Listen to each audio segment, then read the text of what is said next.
All right, I know it's been a long day. You guys are probably exhausted, so I'll make this as long as I can. So, this is a presentation about open hardware and the open hardware group at KC. Some of you guys may have heard of us. Some of you guys were here probably last year in this exact room for the event that we did. Well, maybe 4 of you.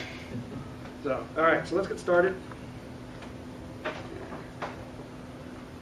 Now we get all right, so what is open hardware? I know you guys have all heard the term before, right? So let's play a little game. I want you guys to think of a term or an item that you can think of as open and open hardware, not software, hardware. All right? So give it a minute,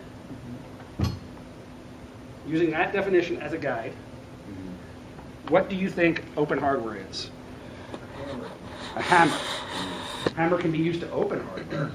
I don't know if I would consider it open. The design is open. You sure? You can get to it, you can replicate it, no one will. Who publishes the plans for a hammer? Hammer Corp? Hammer Reverse? Acme, yeah. So take that one more level. Think about something that you can actually get the plans for, that you can actually create or change yourself. It's not patented. The design isn't patented. The new Kansas City logo. A hammer could be a fine line, unless MakerBot's recently patented. But There's a guy that's got tractor plans, backhoe plans. That's John Deere. Open source. No, not John Deere. No, It's Marchand. Yes, yeah. Think about, though, let's make it even more simple. What about a table? A faucet? No, we kind of went off the deep end. But let's think about a table, right? There's open source tables, open hardware tables, right? Raspberry Pis, Arduinos, which was open source. So, yeah, they patent part of it. Oh no. So what makes something open source? Something that you can get the derivatives of, something you can make yourself, right? All right. We've already played that game. So why do you care? Why do you care about open source hardware? Well, how many of you use open source software? Is it because you're cheap? Yes. I use it because I'm cheap. Why do you use a derivative to make something better? So give me an example. You can take, say, Ubuntu Linux and turn it into have you looked at elementary Linux? Mm-hmm. Yeah, so you could take that, and I'm actually working on developing elementary Linux into some even better. So you're taking Linux and making it into better Linux. Pretty much just a better user experience that we can use internally in our company to save us thousands of dollars in our client care department. All right. What's another good example? Well, I'd say it's also a knowledge share, knowing there's a community behind building something. Okay. rather So Totally. if you blow it up, that Matt's going to be able to help you. Yeah. Interoperability. Yeah. So, like we're doing a log management project, so I'm going around all the vendors and trying to get demos, but nobody wants to give you a demo to work, to test at the scale you're at. They only want to give you canned data with a canned product that's limited. Black hat shirt that you were asking for logs. That could have been it, now that you think of it.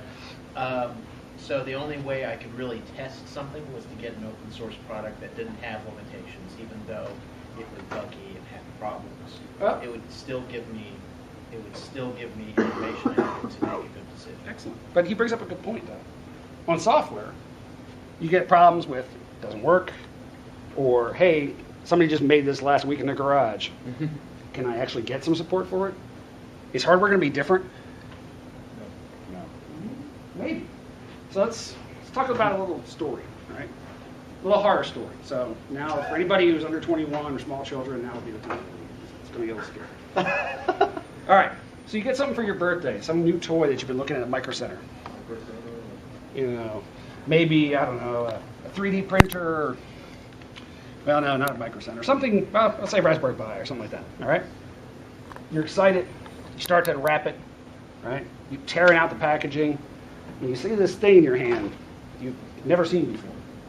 It's this tree sap looking thing with words on it. I know most of you in here have probably never seen those, right? Instruction manual? All right, so what do you do with it? Well, most of you in here probably just toss it aside, later on, you realize, right, you're going to need it. Until you start to notice it was written in Japanese, translated to Chinese by a German guy who was an English teacher eating at a Chinese restaurant, then using an intern in California used Alta Vista to translate it back to English. Oh, that is scary. Yes. Some of you in here are old enough to remember the video game that was done that way. Yeah. All your base base are belong to us. Yes. All right. So you look at this thing and you're like, well, I don't read any of these languages. I barely understand English. So what do I do? Well, if it's a closed source product, what do you do? You call support, right? Google it. Google it. Yeah. Someone else has already opened it for you. Right? Yeah. So you call support. Well, what does support say? Sorry, we can fix it, but there's a cost. Right. I'll be happy to take it back, but there's a fee, right? So, and how many of you guys in here have been working with stuff? Take a camera home or a cell phone, and it within just outside the warranty period. Yeah. Yep. All right.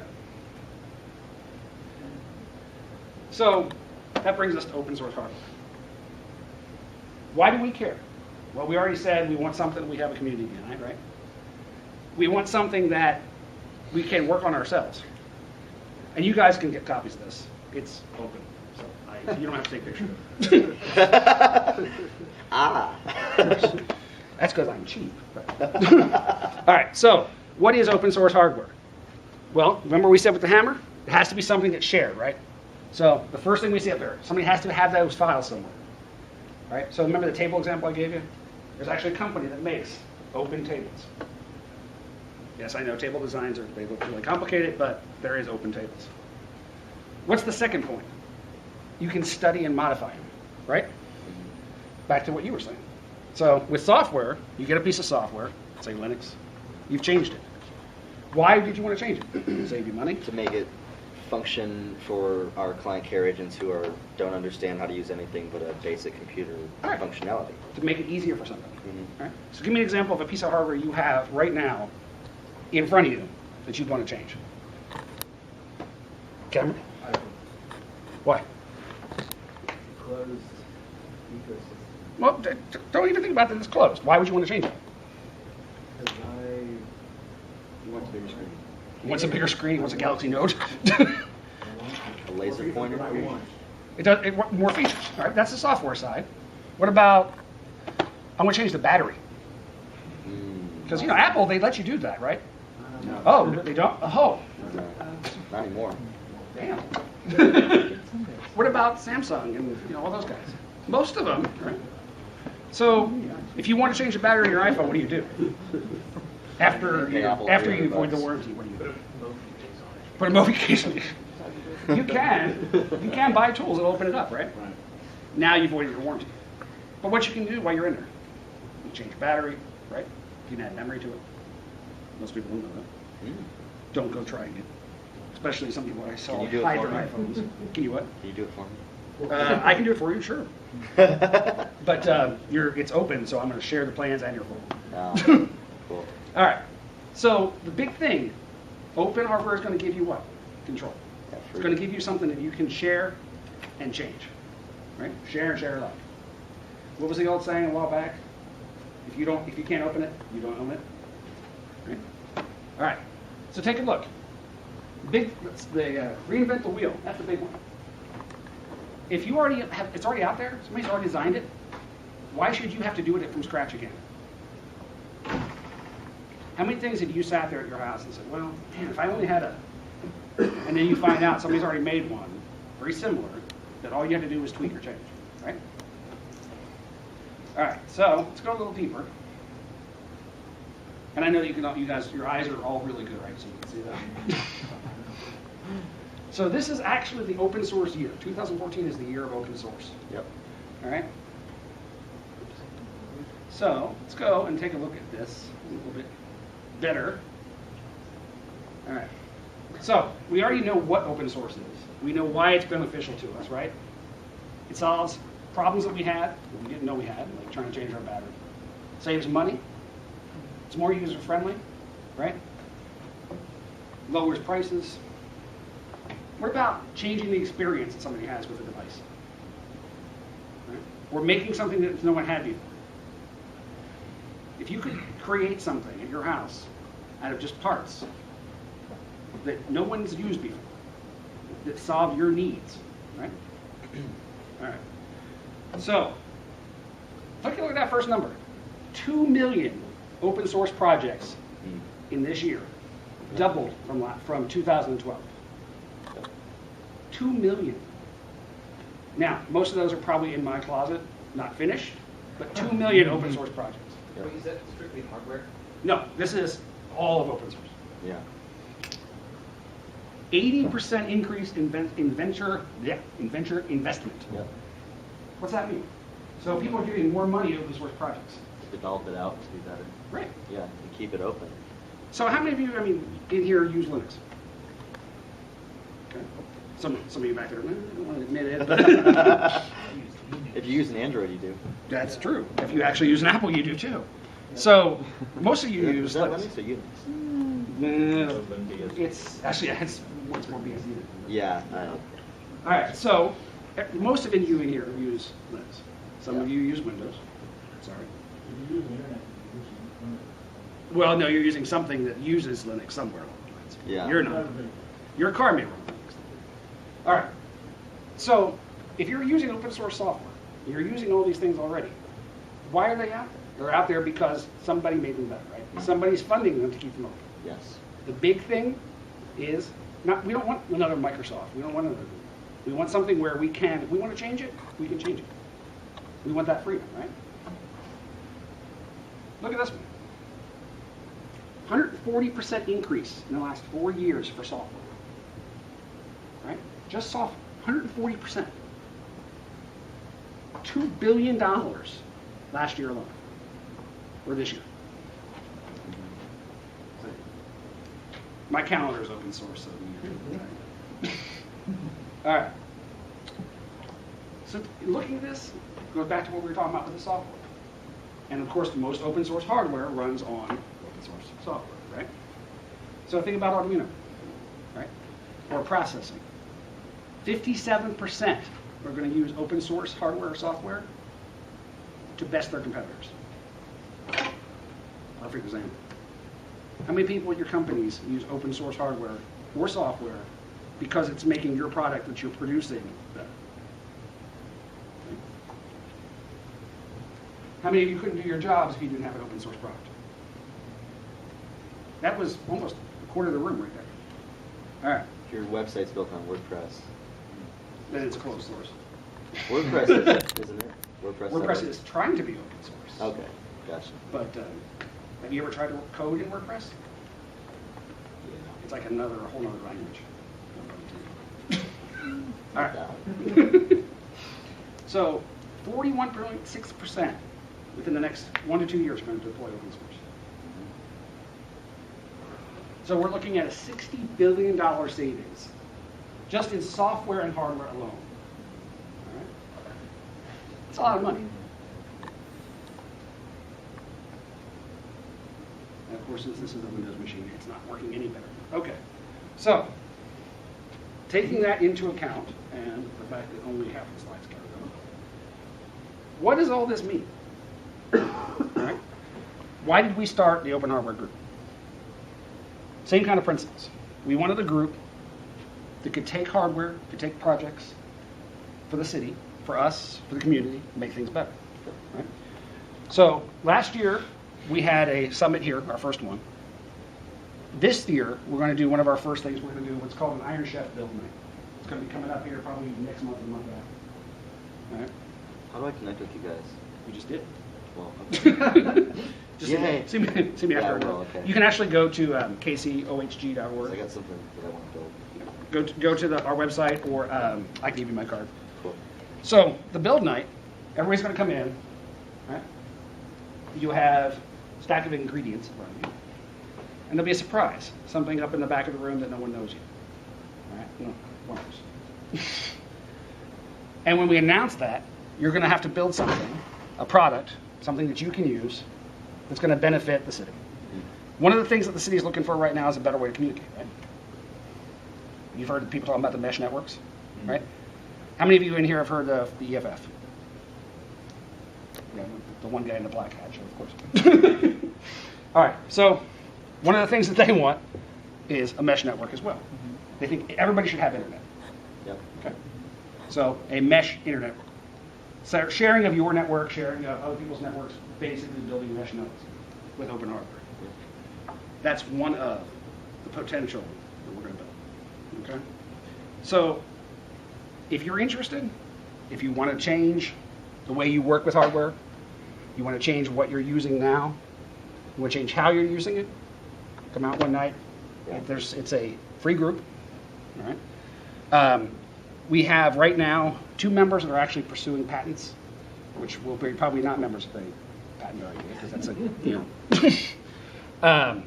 but they're looking at designing products, improvements on existing products.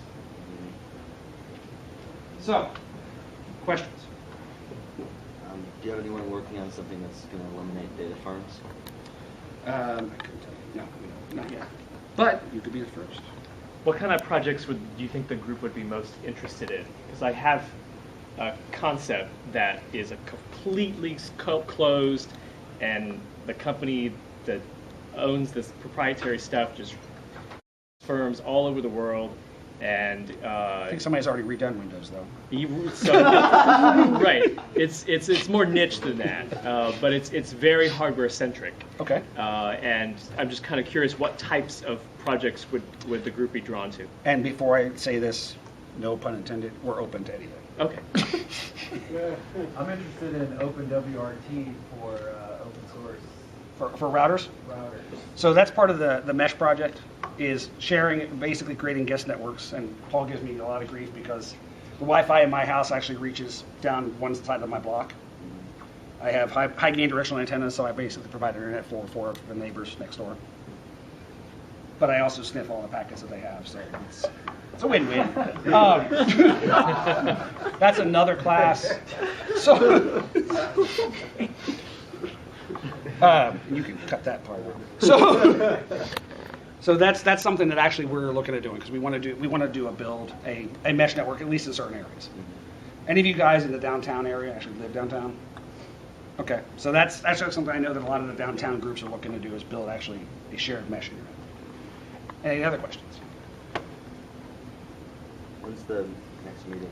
Well, that depends. We do one, try to do one every it month. open? Yes, Nice. it is. Like I said, so right now we're looking at a couple places. We have had Spread Accelerator. Let's see, what was the other one? One of the co-working spaces, Think Big, Yeah. downstairs. Yeah. So the next one is depending on how quick I can get a location. Yeah. We do them here as well. So it depends. You go out to Facebook or Meetup and just follow up. We email pretty much regularly. Okay. We also do challenges. So if you have something that say, hey, I have a product that I want to make, I don't know how. Mm-hmm. Well, then you get the rest of the group together. Right now there's about 70, 75 people. Yeah. Get the group together, and, work together with each other and see if About you data can come up with it. servers that don't generate heat or electricity. That's probably something you may want to work on the side, because that sounds like a large project. And I don't know if you Part of can the do, if you can mesh do that network, yeah. completely open though, Yeah. unless you have very large fans, water cooled. No fans. Any other questions? Yes, sir. So are you connected to other open hardware groups in other places? Is there sort of a community? We sponsor the Open Hardware group, the Open Hardware Summit that's out at MIT. We're a sponsor of that. We're the only one in the Kansas City, Missouri area, which is why we started last year. We work a lot with CCCKC, which is the local hackerspace, which actually most of the people in here are members of. We work with some of the other makerspaces, Maker Studio, Hammerspace. There's another one here too. So we work with a lot of the other groups, and we're mostly, because it's a niche group, most of its members are members of other groups. So we try to work with anybody else. There's no restrictions. Which is great. And that's why it's completely open Yeah. to join. So I think a better name for open is more community-driven production and development. That was a really long title, though. I know, but it's just... Wouldn't fit on the cards. Yeah. We did think about it. When you think open source, though, you think of one thing, whereas if you look at... Have you looked at the software Waze, the GPS app? Community-driven GPS. I was in Dallas, Texas, drove Grapevine to downtown Dallas in 15 minutes because it rerouted me around traffic at 8 in the morning. You could, yeah, Waze is good for that, but Waze is community-based as far as the reports go, Yeah. but it's not an open program. No. I'm It's just saying the community-driven, concept, though, the community-based driven reports Right. go mentally in line with open source development, is what I mean. Sure. So the reporting is openly developed, even though it's a closed system. So you could almost pull from certain concepts and refine. Well, and that's the why open the development. group itself is not just open hardware. That's why I went into the software side of it as well. 'Cause we do both. Yeah. Other questions? All right, so go out to the website when you get some time, KCOHG.org. It's got all the stuff up from last year right now. When we had our convention. You'll see some videos of some people printing bacteria, 3D printing bacteria. Yeah. Is that considered open source? Bacteria? Bacteria is, yeah, you can build your own. You can download, yeah. Nature is open source. You can download your own Nature is bacteria. open source, that's right. There are a couple sites we can give you. You got something. It's KCOHG.org. And we're also on Facebook, Twitter, and all the other non-open What's your mediums. group's licensing and legal? How's that? It depends on what we make. Most everything is Creative Commons. Okay. There is though a whole section that I teach that is open hardware licensing, Yeah. because Creative Commons is good, but it's not what you actually want to license if you're going to create something. Yeah. We'll also be at Maker Faire in 3 weeks, so if you haven't seen it by then, come by and say hello. Thanks.